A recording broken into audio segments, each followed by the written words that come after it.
Hello friends, ये 30 जनवरी 2026 का current affairs the Hindu का एनालिसिस का शॉर्ट नोट्स है। तो चलिए वीडियो स्टार्ट करते हैं। अभी आप लोगों को पता है कि 29 तारीख को इकोनॉमिक सर्वे हुआ है। तो इकोनॉमिक सर्वे का डाटा बहुत ही इंपॉर्टेंट होता है। जो लोग भी इस बार मेंस देने वाले हैं उनके लिए जो है इकोनॉमिक सर्वे का डाटा और इकोनॉमिक सर्वे में क्या बोला गया है ये बहुत ही इंपॉर्टेंट है। तो सबसे पहले है कि हम लोगों का जो सकल घरेलू विकास है, मतलब जीडीपी है, जो सकारात्मक है, मतलब अच्छा है। आप लोगों को पता ही है कि अभी वैश्विक जो ग्लोबल इकोनॉमी है वो कितना डाउन चल जा रहा है, लेकिन उसके बावजूद भी इन सब के बीच भी मतलब सब अलग अलग देशों के बाद युद्ध हो रहा है, मतलब टैरिफ लगाया जा रहा है ट्रम्प के द्वारा। तो जो सबका देशों का अदर कंट्री का इकोनॉमी है जो डाउन जा रहा है, लेकिन हम लोग का इंडिया अभी भी है जो इकोनॉमी जो है वो ग्रोथ करने का मतलब ग्रोथ की तरफ है। तो government of India, world economic forum, world bank और आरबीआई सबका अनुमान है कि हम लोगों का जो इकोनॉमिक है, मतलब हम लोग का इकोनॉमिक ग्रोथ है वो 7.4% के लगभग आसपास रहेगा। तो इसको आप 7% भी मान सकते हैं, 7.4% के लगभग रहेगा। पहले कितना था? 6.7% था। ठीक है, तो विकास का अनुमान यही है कि 7.4% तक हम लोग का विकास रहेगा, मतलब सकारात्मक विकास दर का। अब कारण क्या है ये देख लेते हैं। कारण है कि हम लोग का कैपिटल बहुत ज्यादा बढ़ा है, उसके बाद श्रम में सुधार हुआ है, लेबर में सुधार हुआ है, तकनीक का सहयोग कर रहे हैं हम लोग अभी, टेक्नोलॉजी का। उसके बाद लास्ट 3 ईयर में क्या हुआ है कि पीएलआई जो प्रोडक्शन लिंक इंसेंटिव स्कीम है इसका बहुत ज़्यादा रिफॉर्म किया गया है, लिबरलाइजेशन किया गया, उदारीकरण किया गया। मतलब जो लोग मतलब प्रोडक्शन करेंगे उन लोगों को जो है अलग अलग तरह का जो अच्छा प्रोडक्शन करने पर, ये पीएलआई के ऊपर भी मेंस में क्वेश्चन पहले पूछा गया है। तो इसको मैं इसका भी आंसर राइटिंग में करवाऊंगी, आपको बताऊंगी। तो अभी आप समझ लीजिए कि पीएलआई हम लोग का मतलब बहुत अच्छा हुआ है। इसके लेके जो जितना भी स्कीम है गवर्नमेंट का तो बहुत अच्छा हुआ है। उन लोगों को गवर्नमेंट जो है वो पैसा देती है। उसके बाद एफडीआई भी हम लोगों का बहुत अच्छा, आपने सुना होगा कि इंश्योरेंस सेक्टर में काफ़ी मतलब इन्वेस्टमेंट आया है, फॉरेन डायरेक्ट इन्वेस्टमेंट। उसके बाद लॉजिस्टिक रिफॉर्म हुआ है। तो ये सब के कारण जो है हम लोग का देश का जो इकोनॉमी है वो सकारात्मक रहा है। ठीक है, उसके बाद क्या क्या चैलेंजेस है अभी, तो जैसे अन्य देशों की तुलना में बेहतर है, लेकिन कैपिटल पूंजी प्रवाह में थोड़ा सा भी बाधा, मतलब हम लोग का देश में जो भी अभी पूंजी, क्योंकि आप देख ही रहे हैं कि अभी हम लोग का देश में जितना भी इन्वेस्टर थे वो मतलब फॉरेन डायरेक्टेड इन्वेस्टर थे, उन लोगों ने अपना पैसा निकाल लिया है और इसके वजह से हम लोग का रुपया जो है बहुत ज़्यादा गिरा है। ठीक है, डॉलर का मतलब हम लोग का रुपया कमजोर हुआ है, तो बहुत सारे निवेशकों ने अपना पैसा निकाला है। इसकी वजह से पूंजी का प्रवाह में थोड़ा बाधा हो रहा है, क्योंकि अनस्टेबिलिटी बनी हुई है, ग्लोबल अनस्टेबिलिटी बना हुआ है। तो उसका थोड़ा डर रहता है, टैरिफ उरिफ का डर वजह से जो इन्वेस्टर लोगों ने अपना पैसा निकाला है। रुपये पर दबाव, गिरावट, मतलब डॉलर मजबूत हो रहा है। उसके बाद अन्य उपाय है कि विदेशी निवेशकों के का रुचि बढ़ाना। इसका उपाय हम लोग यही कर सकते हैं कि जो फॉरेन डायरेक्ट इन्वेस्टमेंट है उसको हम लोग को बढ़ाना होगा, कि किस तरह से एफडीआई हम लोगों का है, जो कि नेगेटिव इन्वेस्टर पूरे देश दूसरे देशों में से ज़्यादा पैसा जो है वो लगा रहे हैं हम लोग का देश से पैसा निकाल के। उसके बाद निर्यात आय को बढ़ाना, मतलब हम लोग का जो है एक्सपोर्ट जो है हम लोग का बहुत कम है, लेकिन ठीक है एक्सपोर्ट बहुत कम है, लेकिन इम्पोर्ट हम लोग मतलब बाहर से सामान ज़्यादा मंगाते हैं, लेकिन इम्पोर्ट हम लोगों का जो है वो बहुत ज़्यादा है, बाहर से ज़्यादा मंगा रहे हैं। तो ये हम लोगों को थोड़ा ठीक करना पड़ेगा। फिर डोमेस्टिक इन्वेस्टर, जो हम लोग का घरेलू देश में जो भी कंपनी है जो इन्वेस्ट करती है वो भी बाहर में जाके ज़्यादा इन्वेस्ट करी है हम लोग का इंडिया से बाहर जाके। तो घरेलू इन्वेस्टर लोगों को भी प्रभावित करना पड़ेगा, आकर्षित करना पड़ेगा कि वो भारत में निवेश करे। उसके बाद नेक्स्ट न्यूज़ है राइजिंग डिजिटल एडिक्शन। ठीक है, तो हम लोग का ये बहुत इंपॉर्टेंट है, ये मेंस में भी इसका क्वेश्चन आने का बहुत ज़्यादा संभावना है, क्योंकि हम लोग का जो डिजिटल एडिक्शन हम लोग का देश में बड़ा, आप देख ही रहे हैं कि जितने भी युवा लोग हमेशा मोबाइल लेकर शॉर्ट्स स्क्रॉल करते रहते हैं, रील देखते रहते हैं। तो अगर वो अपना समय जो है वो शॉर्ट्स और रील में देखने में लगाएंगे तो उसकी वजह से शिक्षा में भी काम, जो लोग पढ़ाई करते हैं बच्चे भी हैं वो भी अपना स्क्रॉल करते हैं, बहुत सारा समय लगा देते हैं, मतलब अपना जितना भी इफर्ट है वो टाइम ज़्यादा मतलब मोबाइल में लगा देते हैं। कोई कंपनी में वर्कर है तो कंपनी में काम कर रहा तो वो भी जैसे ही टाइम मिला तो मोबाइल में स्क्रॉल करते हैं, मतलब कुछ इनोवेशन सोच नहीं पाते हैं कि कैसे प्रोग्रेस करना है, क्या करना है, फ्री टाइम में बस मोबाइल में लग जाते हैं। तो इसीलिए ये इकोनॉमिक सर्वे में बताया गया कि डिजिटल एडिक्शन हम लोग का देश में बहुत ज़्यादा बढ़ा है। सोशल मीडिया को बैन करने के लिए भी बोला जा रहा है इकोनॉमिक सर्वे में, तो ये इंपॉर्टेंट है, इसके ऊपर भी मैं मेंस आंसर राइटिंग करवाऊंगी। ठीक है, उसके बाद है इकोनॉमिक सर्वे 2026 बच्चों और युवा का सोशल मीडिया में मेंटल हेल्थ का चिंता। मतलब इसको अभी मैं डिस्क्राइब नहीं कर रही हूँ, क्योंकि ये जो बताया गया वही बता रही हूँ, क्योंकि बहुत वीडियो ज़्यादा लंबा हो जाएगा। मैं चाहती हूँ कि शॉर्ट क्लिप्स नोट को शॉर्ट में ही समझाया जाए।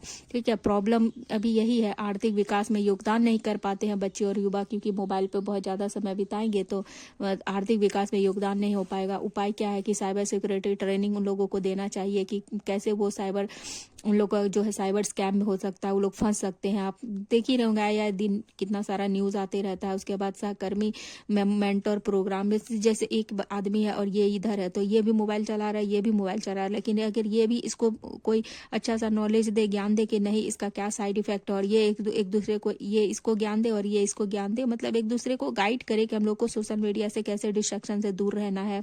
जो स्टूडेंट है पढ़ाई वाले, जो एम्प्लॉय है, वो भी जो काम कर रहे हैं किसी ऑफिस में, मतलब कोई भी जो भी फ्री टाइम है जो रील स्क्रॉलिंग में लगा रहा है, उसको कैसे कुछ प्रोडक्टिव करने में लगा सकते हैं, जिससे हम लोग का देश का इकोनॉमी बढ़े। तो यही है कि सहकर्मी मेंटर प्रोग्राम। उसके बाद है स्कूल का शारीरिक गतिविधियां, जो स्कूल में जो मतलब ज़्यादा से ज़्यादा उन लोगों को स्कूल का गतिविधियों में इन्वॉल्व किया जाए। उसके बाद पेरेंट्स स्क्रीन टाइम मैनेजमेंट, जो माता पिता होते हैं वो भी अपना जो रील देखते रहते हैं, तो उनको भी कैसे मैनेज करना है स्क्रीन टाइम, ताकि उनका प्रभाव जो है बच्चों पर ना पड़े। उसके बाद 16 ईयर का एज जो है, ठीक है, मतलब 16 ईयर का जो है सोशल मीडिया बैन करने का बात चल रहा है, मतलब डिजिटल एसेस पॉलिसी ऐसा लाना चाहिए। ये सब हम लोग का मतलब उपाय है, वे फॉरवर्ड है कि हम लोग क्या क्या कर सकते हैं, कि बैन कर देना चाहिए कि 16 वर्ष से ज़्यादा के बच्चे जो है वो सोशल मीडिया के मतलब नीचे से बच्चे जो है सोशल मीडिया पर नहीं अपना टाइम इन्वेस्ट करें। डिजिटल प्लेटफॉर्म का जितना भी मालिक है उन लोगों को भी अकाउंटेबल बनाना पड़ेगा, कि अगर वो लोग इस तरह का मतलब कुछ इस तरह रिस्ट्रिक्शन कर दे कि 16 साल से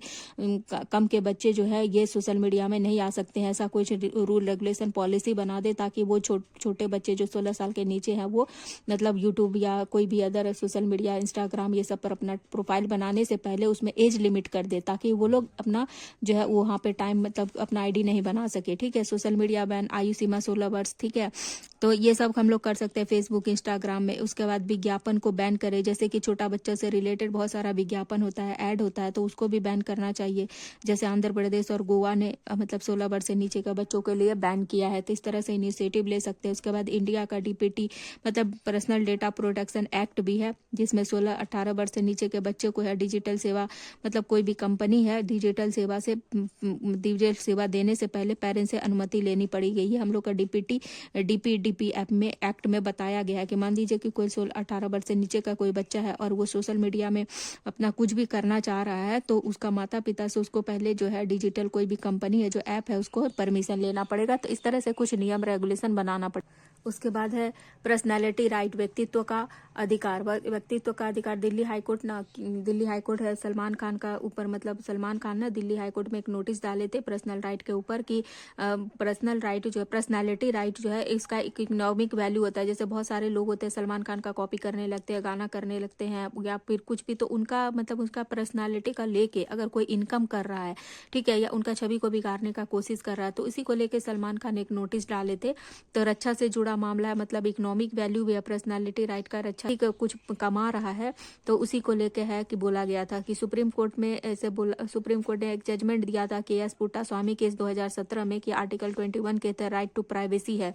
ठीक है, तो पर्सनैलिटी राइट। उसके बाद कमर्शियल यूज के लिए नहीं यूज कर सकते, अगर कोई कमर्शियल यूज करता है किसी पर्सनैलिटी राइट का उल्लंघन होगा, और ये आर्टिकल 21 के तहत है। इसके अलावा व्यापार का अधिकार, उचित प्रबंध, मतलब बोलने का मतलब है कि कोई आदमी को व्यापार तो कर सकता है, लेकिन व्यापार का ऊपर उचित प्रबंध भी, रीजनेबल रिस्ट्रिक्शन भी लगा। ऐसा नहीं है कि कोई बोले कि हम व्यापार कर रहे हैं और किसी दूसरे पर्सन का मतलब पर्सनालिटी को लेके और उसके नाम पे कमा रहा है, तो वो बोल रहा है कि मैं तो व्यापार कर रहा हूँ, मेरे पर्सनालिटी मतलब मेरा जो है वो राइट टू व्यापार का अधिकार का उल्लंघन होगा, तो ऐसा नहीं है, उसके ऊपर छुट्टे रीजनेबल रिस्ट्रिक्शन भी है। ठीक है, पर्सनैलिटी राइट का कानून को किसी भी कानून में संहिताबद्ध नहीं किया गया है। ठीक है, और आर्टिकल 21 के तहत इसका विस्तार किया गया है। उसके बाद इंटेलेक्चुअल प्रॉपर्टी राइट के तहत जो है वो पर्सनैलिटी राइट का विस्तार किया गया है। उसके बाद मानहानि प्रचार अधिकार। तो इसमें क्वेश्चन कैसे बन सकता है कि ऐसे ही बन सकता है कि व्यक्तित्व के अधिकार को कानून या संविधान में मान्यता नहीं है, कि ये कौन सा मतलब नहीं है या है, ऐसे भी रह सकता है, और या कौन से रिलेटेड है, तो आर्टिकल 21 से इसको विस्तार मिला है। ठीक है, उसके बाद 91 से विस्तार मिला है, आर्टिकल IPR से मिला है, और एक कोई ऑप्शन ऐसा रहेगा जो कि आंसर सही नहीं रहेगा, तो यहाँ पे नहीं वाला पूछा है, तो यही ऑप्शन आपका नहीं वाला आंसर ये है, क्योंकि ये तीनों से पर्सनैलिटी राइट का विस्तार हो रहा है, ये तीनों रिलेटेड है इससे इनडायरेक्टली, लेकिन ये मोटर वाहन अधिनियम ये रिलेटेड नहीं है, तो इस तरह से पूछा जाए। उसके बाद है government health spending, national health policy हम लोग का 2017 में आया था, जिसमें से जीडीपी का खर्च का टारगेट था।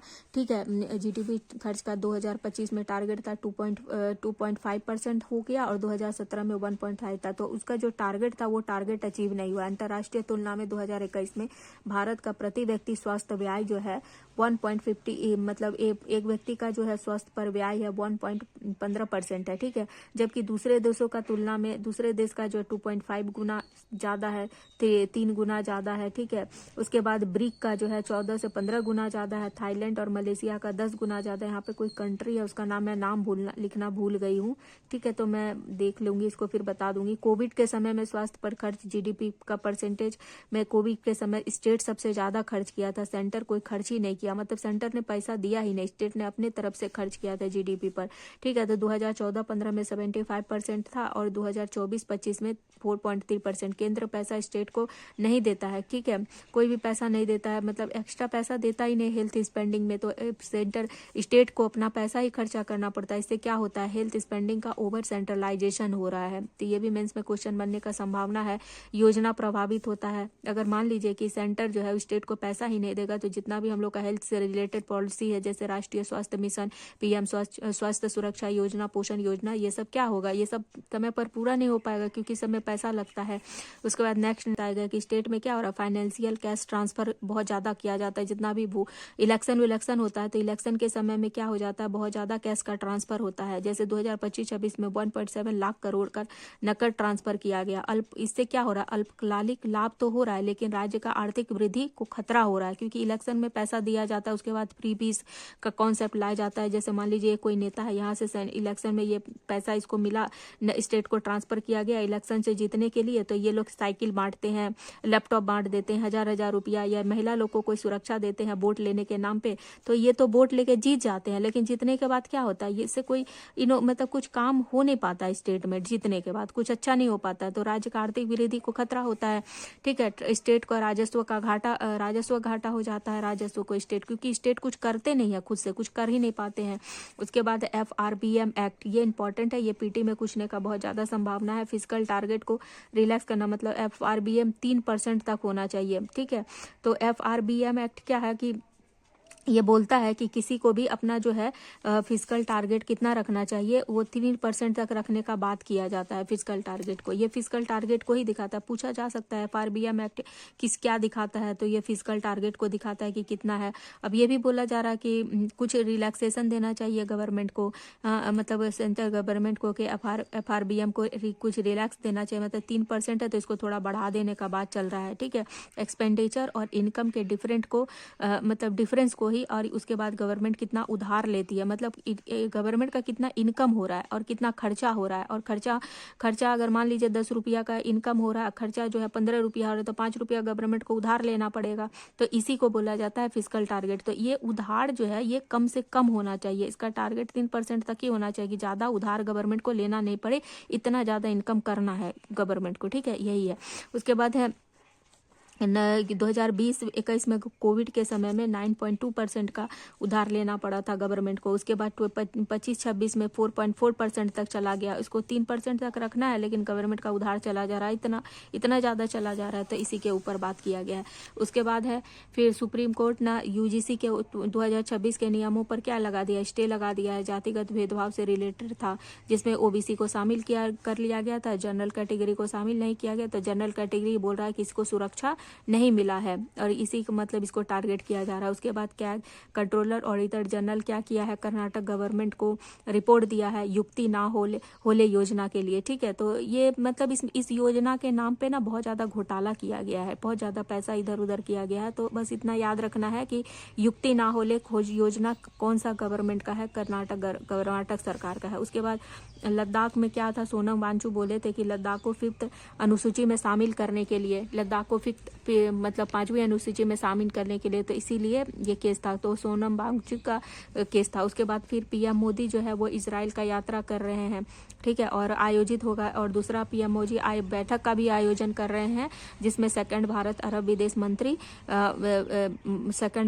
विदेश मंत्री का बैठक होगा। ठीक है, तो बैलेंसिंग एक्ट, मतलब एक्टों को ये GS2 में इसका रिलेटेड है कि कि आप देख रहे हैं किस तरह से ग्लोबल अनसर्टेनिटी है। तो एक तरह से इजराइल का और मतलब इजराइल का यात्रा पर भी जा रहे हैं, दूसरी तरफ बैठक का भी आयोजन हो रहा है। उसके बाद गवर्नमेंट का आंकड़ा है कि इंडिया का इंटरनेट का जो यूज़र है वो 1 पॉइंट, ये घाटा भी आप मेंस में यूज़ कर सकते हैं कि इंडिया में जो है इंटरनेट यूज़र 1.02 बिलियन लोग हो गए हैं। ठीक है, शहर और ग्राम दोनों का विकास करते हैं। इंटरनेट का तो विकास हो रहा है, लेकिन प्रॉब्लम क्या है कि डिजिटल डिवाइड हो सकता है। उसके बाद ट्रंप ईरान पर क्या किया, आक्रमण किया है। ब्रिटेन